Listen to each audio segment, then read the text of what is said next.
اللہ علیہ وآلہ وسلم پر وحی کا ابتدائی دور اچھے سچے پاکیزہ خوابوں سے شروع ہوا۔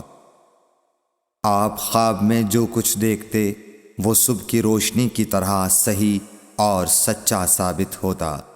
پھر من جانب قدرت آپ تنہائی پسند ہو گئے اور آپ نے غار حرا میں خلوت نشینی اختیار فرمائی اور کئی دن اور رات وہاں مسلسل عبادت اور یاد الہی و ذکر میں مشغول رہنے لگے۔ جب تک گھر آنے کو دل نہ چاہتا توشہ ہمراہ لیے ہوئے وہاں رہتے۔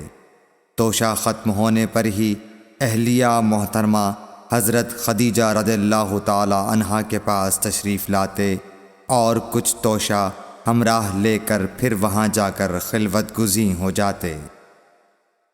یہی طریقہ جاری رہا یہاں تک کہ آپ پر حق منکشف ہو گیا اور آپ غار حرا ہی میں قیام پذیر تھے کہ اچانک حضرت جبرائیل علیہ السلام آپ کے پاس حاضر ہوئے اور کہنے لگے کہ اے محمد پڑھو۔ آپ فرماتے ہیں کہ میں نے کہا کہ میں پڑھنا نہیں جانتا۔ آپ صلی اللہ علیہ وسلم فرماتے ہیں کہ فرشتے نے مجھے پکڑ کر اتنے زور سے بھینچا کہ میری طاقت جواب دے گئی۔ پھر مجھے چھوڑ کر کہا پڑھو۔ میں نے پھر وہی جواب دیا کہ میں پڑھا ہوا نہیں ہوں۔ اس فرشتے نے مجھ کو نہایت ہی زور سے بھینچا کہ مجھ کو سخت تکلیف محسوس ہوئی۔ پھر اس نے کہا کہ پڑھ۔ میں نے کہا میں پڑھا ہوا نہیں ہوں۔ فرشتے نے تیسری بار مجھ کو پکڑا اور تیسری مرتبہ پھر مجھ کو بھینچا۔ پھر مجھے چھوڑ دیا اور کہنے لگا کہ پڑھو اپنے رب کے نام کی مدد سے جس نے پیدا کیا اور انسان کو خون کی پھٹکی سے بنایا۔ پڑھو اور آپ کا رب بہت ہی مہربانیاں کرنے والا ہے۔ بس یہی آیتیں آپ حضرت جبرائیل علیہ السلام سے سن کر اس حال میں غار حرا سے واپس ہوئے کہ آپ کا دل اس انوکھے واقعے سے کانپ رہا تھا۔ آپ حضرت خدیجہ کے ہاں تشریف لائے اور فرمایا کہ مجھے کمبل اوڑھا دو، مجھے کمبل اوڑھا دو۔ لوگوں نے آپ کو کمبل اوڑھا دیا۔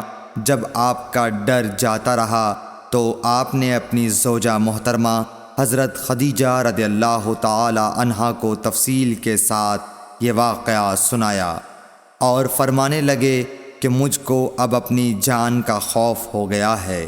آپ کی اہلیہ محترمہ حضرت خدیجہ رضی اللہ تعالی عنہا نے آپ کی ڈھارس بندھائی اور کہا کہ آپ کا خیال صحیح نہیں ہے۔ اللہ کی قسم آپ کو اللہ کبھی رسوا نہیں کرے گا۔ آپ تو اخلاق فاضلہ کے مالک ہیں۔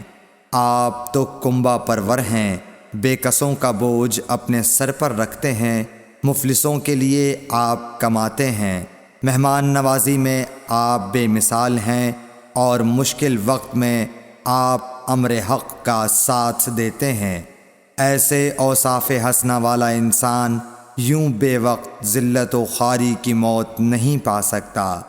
پھر مزید تسلی کے لیے حضرت خدیجہ رضی اللہ تعالی عنہا آپ کو ورقہ بن نوفل کے پاس لے گئیں جو ان کے چچا زاد بھائی تھے اور زمانہ جاہلیت میں نصرانی مذہب اختیار کر چکے تھے اور عبرانی زبان کے کاتب تھے۔